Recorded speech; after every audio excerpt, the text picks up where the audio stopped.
अस्सलाम वालेकुम dear students, आप देख रहे हैं सैयद अली एकेडमी। और आज की इस वीडियो के अंदर हम growth and development in plants का जिक्र करने वाले हैं कि प्लांट्स के अंदर किस तरह से ग्रोथ होती है, डेवलपमेंट होती है। और उसके बाद जो हमारा टॉपिक होगा वो होगा सपोर्ट इन प्लांट्स, कि प्लांट्स किस तरह से अपने आप को सपोर्ट करते हैं, अपने आप को ठहरा कर रखते हैं। तो सबसे पहले इस टॉपिक को ग्रोथ को जिक्र करें तो लिखा हुआ है व्हेन एन एम्ब्रियो और small seedling comes into being a second phase of life start which is called growth. कि जब एक एम्ब्रियो था जो सीड के अंदर मौजूद था, तो वो जब बाहर निकलता है सीडलिंग बन करके, तो ज़िंदगी का एक और हिस्सा शुरू हो जाता है जिसको ग्रोथ कहा जाता है। ग्रोथ में be defined as a permanent और irreversible increase in size, weight, shape and structure usually accompanied by a permanent changes of form। Growth जो होती है उसको हम इस तरह से डिफाइन कर सकते हैं कि एक परमानेंट और इरिवर्सिबल चेंज है। परमानेंट यानी कि जो चेंज हो गई तो वो हो ही पड़ी है, और इरिवर्सिबल यानी का मतलब कि अगर कोई चीज़ बढ़ गई है तो अब वो पीछे नहीं पलट सकती। और ये चेंजेस जो हैं किसके अंदर हो सकती हैं? ये साइज़ के अंदर हो सकती हैं, वेट के अंदर हो सकती है, शेप के अंदर हो सकती हैं, स्ट्रक्चर के अंदर आ सकती हैं, और इससे जो शेप बनेगा वो हमेशा रहेगा। A new born becomes mature when it passes through the growth. जब एक प्लांट के किसी हिस्से में ग्रोथ हो गई है तो फिर वो मैच्योर हिस्सा बन जाता है। उसके बाद अब आगे इन प्लांट्स के पास लिखा हुआ in lower plant the entire plant body to specific में भी कैपेबल ऑफ ग्रोथ। जो आमतौर पर छोटे से प्लांट्स हैं, जो छोटे प्लांट्स होते हैं जो ज़्यादा बड़े नहीं होते, वैसे प्लांट्स की बात यहाँ नहीं हो रही, वो आमतौर पर उनकी पूरी बॉडी जो होती है वो ग्रोथ करती है। In the higher plants how growth is confined regions called the growing points. लेकिन जो बड़े प्लांट्स हैं, वेस्कुलर प्लांट्स हैं, उनके अंदर ग्रोथ जो है वो कुछ खास हिस्सों पर मौजूद होते हैं, और उन खास हिस्सों को हम ग्रोइंग पॉइंट्स कह रहे हैं। These regions are called meristems, और उन हिस्सों को मेरिस्टेम कहा जाता है जहाँ पर ग्रोथ हो रही होती है। अब ये मेरिस्टेम्स जो है वो मुख्तलिफ होते हैं, उनके बारे में हम पढ़ेंगे।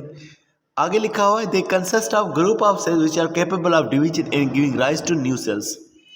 जो मेरिस्टेम्स हैं उन पर कुछ सेल्स मौजूद होते हैं, और उन सेल्स की वजह से, क्योंकि वो सेल्स ग्रो हो रहे हैं, तो ग्रो हो रहे हैं, डिवाइड हो रहे हैं, तो जब सेल्स डिवाइड होते रहेंगे, मिसाल 2 सेल थे 4 सेल हो गए, 4 से 8 सेल हो गए, तो सेल्स बढ़ते जा रही हैं, यानी ग्रोथ आ रही है। तो मेरिस्टेम्स में कुछ खास सेल्स होते हैं जो कि फिर ग्रोथ कराने का काम कर रहे होते हैं। These dividing cells are called the meristematic cells. जो मेरिस्टेम में सेल्स मौजूद हैं उन्हें मेरिस्टेमेटिक सेल्स कहा जाता है। मेरिस्टेमेटिक यानी कि dividing cells. The most important group of meristematic cells are found at the stem and root apices and constitute the apical meristem. जो मेरिस्टेमेटिक सेल्स हैं उनकी वैसे 3 किस्में होती हैं। एक को एपिकल मेरिस्टेमेटिक कहा जाता है, दूसरे को लेटरल, और तीसरे को इंटरकेलर मेरिस्टेमेटिक कहा जाता है। लेकिन जो इनमें सबसे अहम है वो एपिकल मेरिस्टेमेटिक है, जो कि रूट और स्टेम में मौजूद है। रूट और स्टेम की भी अपाइसिस में, यानी कि रूट और स्टेम की चोटी में।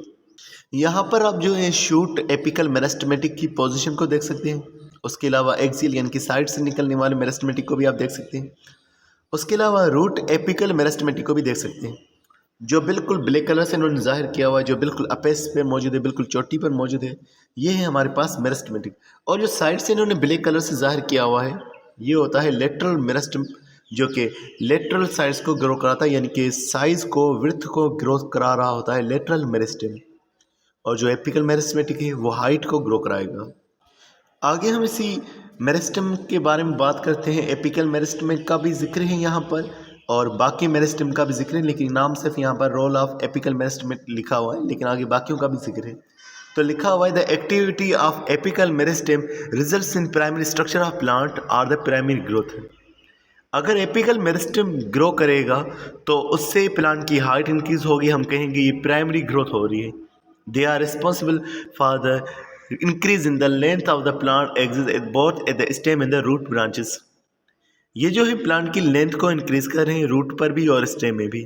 दे are also responsible for the production of lateral appendages such as leaves and floral part.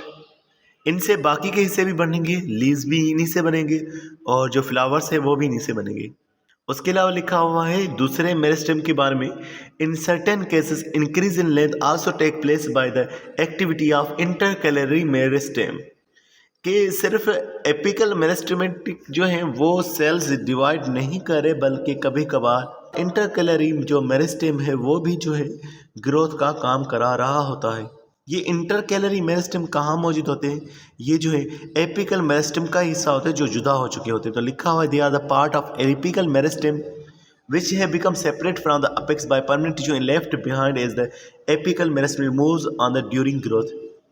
Apical meristem रुकता नहीं है, यानी अगर पहले शूट की चोटी पर था वो शूट की चोटी कल को वो शूट की चोटी नहीं रहेगी, बल्कि वो लंबा जब प्लांट हो जाएगा तो शूट की चोटी वो हो जाएगी, और जो पीछे हिस्सा रह गया जो पहले एपिकल मेरिस्टेम था वो इंटरकैलरी मेरिस्टेम में चेंज हो जाएगा। उसके अलावा लेटरल मेरिस्टेम का जिक्र है, तो लिखा हुआ है the lateral meristems occur at the cambium and the phellogen of the cork, कि जो साइड्स होती हैं जहाँ पर दो हिस्से मौजूद होते हैं कैम्पियम और फेलोजिन, वहाँ पर लेटरल मेरिस्टेम मौजूद होते हैं। Activity of this tissue result in the increase in the diameter of the stem and root the secondary tissue of plants are formed. जब ये लेटरल मेरिस्टेम जो होंगे ये क्योंकि हाइट को इंक्रीज नहीं करें बल्कि विड्थ को, उसकी लेंथ को, डायमीटर को इंक्रीज करें पौधे की, यानी पौधे को मोटा बनाने का काम कर रहे हैं, तो इससे सेकेंडरी ग्रोथ आना शुरू हो जाएगी। आहिस्ता आहिस्ता से वो प्लांट जो है हार्ड होना भी फिर शुरू हो जाएगा। तो लिखा हुआ इसके हवाले से आगे this increase in thickness due to activity of lateral meristems is called secondary growth.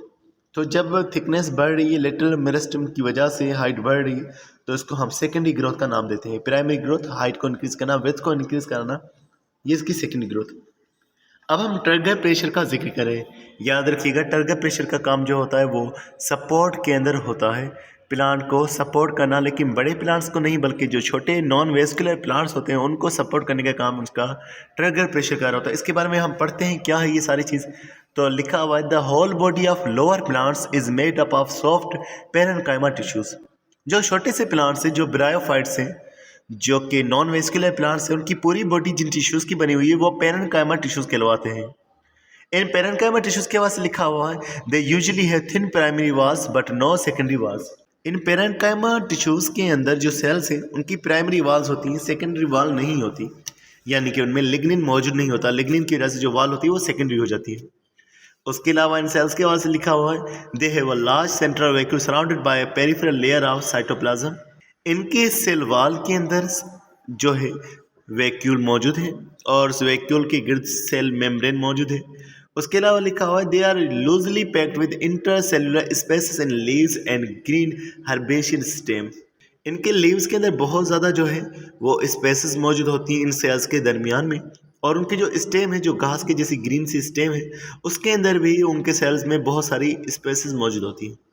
उसके अलावा इनके बारे में लिखा हुआ है they contain chloroplast largely occurs in these cells. इन सेल्स के अंदर क्लोरोप्लास्ट भी बहुत ज़्यादा मौजूद होते हैं। अब इन सारी चीज़ों का क्या मकसद होगा इसके बारे में लिखा हुआ है they take in water by the end of osmosis and become extended. अब क्योंकि इनमें क्लोरोप्लास्ट मौजूद है इनके सेल्स के अंदर, वाटर सेल्स में दाखिल होना शुरू हो जाएगा, और जब वाटर इन सेल्स में दाखिल होना शुरू हो जाएगा, वाटर क्यों दाखिल होगा? क्योंकि क्लोरोप्लास्ट फोटोसिंथेसिस करेंगे, फोटोसिंथेसिस होगा, फूड बनेगा, वैक्यूल में स्टोर होगा, और फिर जब वाटर आएगा, प्राइमरी वॉल है सख्त नहीं होगी, तो क्या होगा कि these extended parenchyma are turgid. ये सेल्स जो होंगे ये टर्जिड हो जाएंगे, पानी से भर जाएंगे, और इनकी प्राइमरी वॉल जो होगी वो भी बिल्कुल ठोस हो जाएगी। तो लिखा हुआ है एग्जर्ट एन इंटरनल प्रेशर का ट्रिगर प्रेशर। जो प्रेशर लगेगा इनकी सेल वॉल के ऊपर अंदरूनी तौर पर वैक्यूल का प्रेशर, साइटोप्लाज्म का प्रेशर, क्योंकि वैक्यूल पानी से भर गया है, वो आगे के पानी को धकेलेगा, प्रेशर लगाएगा सेल वॉल पर। इस प्रेशर को हम ट्रिगर प्रेशर कहेंगे। Due to this turgor pressure this part remain firm and rigid. Turgor pressure की वजह से ये पार्ट जो होते हैं वो ठोस हो जाते हैं। If these cells lose water they also lose turgidity. अगर इनके सेल्स के वाटर लॉस हो जाएगा तो इनकी टर्जिडिटी भी कम हो जाएगी, which causing wilting in herbaceous stem and leaves. और इस वजह से इनकी जो लीव्स होंगे और इनकी जो स्टेम होगी वो विल्ट हो जाएगी, यानी कि वो मुरझा जाएगी। तो लिखा हुआ है therefore this turgid parenchyma important for support and shape of the soft plant.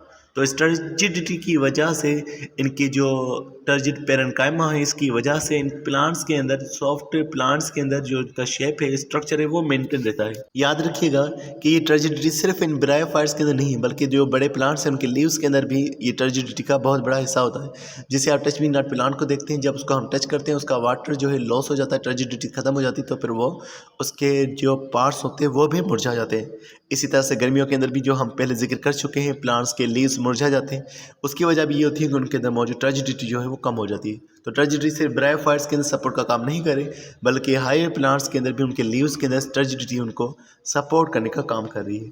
तो डियर स्टूडेंट्स, ये हमने आज इसके बारे में पढ़ा। अब हम आगे जो है सपोर्ट इन प्लांट्स का जब जिक्र करेंगे तो मोस्टली हमारा जो टॉपिक होगा वो हायर प्लांट्स के हवाले से होगा। तो डियर स्टूडेंट्स, मिलते हैं नेक्स्ट वीडियो में, तब तक आप बहुत सारा ख्याल रखिएगा। अस्सलाम वालेकुम।